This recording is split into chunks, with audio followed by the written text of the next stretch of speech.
What's happening, folks? Back with another reaction, back with some more Simple Minds, and we're back for the final tune on Real Cacophony, 1979. Incidentally, I don't remember what else may be available to me. I'll have to look. Once again, shout out to Mr. Solo, who began the Simple Minds deep dive, as well as to Phil, who's provided other material in their catalog. Nevertheless, we're here to finish this album, and the final track is Scar. So a scar, a physical relic or reminder of a prior injury or impact or damage. And of course, people can speak to emotional scars, which are not as visual or physical, but can be as long-lasting, painful, or memorable in terms of what they recall.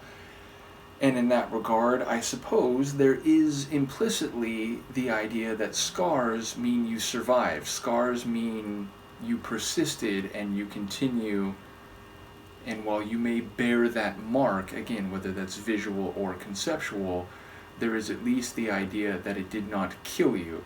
So whether you buy into the Nietzschean "that which does not kill you makes you stronger" principle or not, there is a suggestion that it did not take you out completely. It did not end your journey.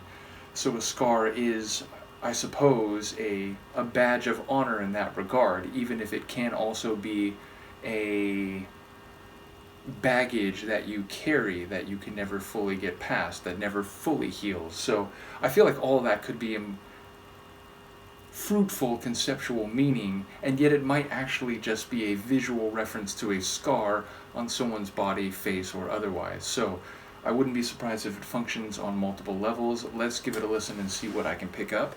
This is Simple Minds, the tune is Scar, and it's the final track from their 1979 album, Real Cacophony.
sonically, I like that ending to the album overall.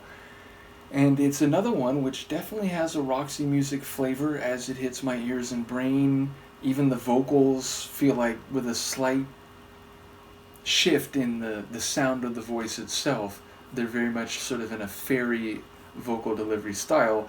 And yeah, the lyrics did not hit my ears clearly on this one, which again, there's been a period or a selection of Simple Minds tunes where I haven't heard Kerr's vocals clearly, and perhaps like this early phase has been more of that than in the later albums. Nevertheless, yeah, there's a lot going on, it sounds like, but not having heard most of the words clearly, I don't necessarily have a sense what they are. I did hear, like, was it fire? Heard fire, I think, repeated a number of times, and I suppose you can get a scar from a burn, whether, again, that's literal or figurative, but it wasn't what I was thinking in advance. So, yeah, I'll be curious to know what people have to say about the lyrics or themes of this one, but I enjoyed the bass in particular stood out to me, but also and especially at the end right there, that bleeping type of melodic sound, which, had like this almost like sonar type of sound to it. So, yeah, definitely a really interesting ending tune and very atmospheric. Again, in a way, it sounded like Roxy Music or sort of that, art rock type of sound.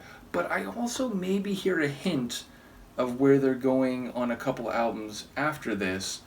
So, yeah, not being particularly knowledgeable about what the song is about, I will say there's a bit of the scope and sound that feels like in, Sister Feelings Call, Sons and Fascination, it feels like there's maybe a bit of heading in that direction, even if it also, as I said, sounds like, some rock that I've heard from the 70s. So definitely a cool tune and one that I am curious about.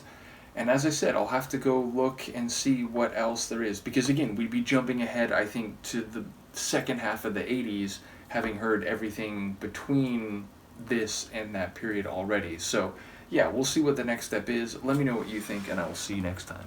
Peace.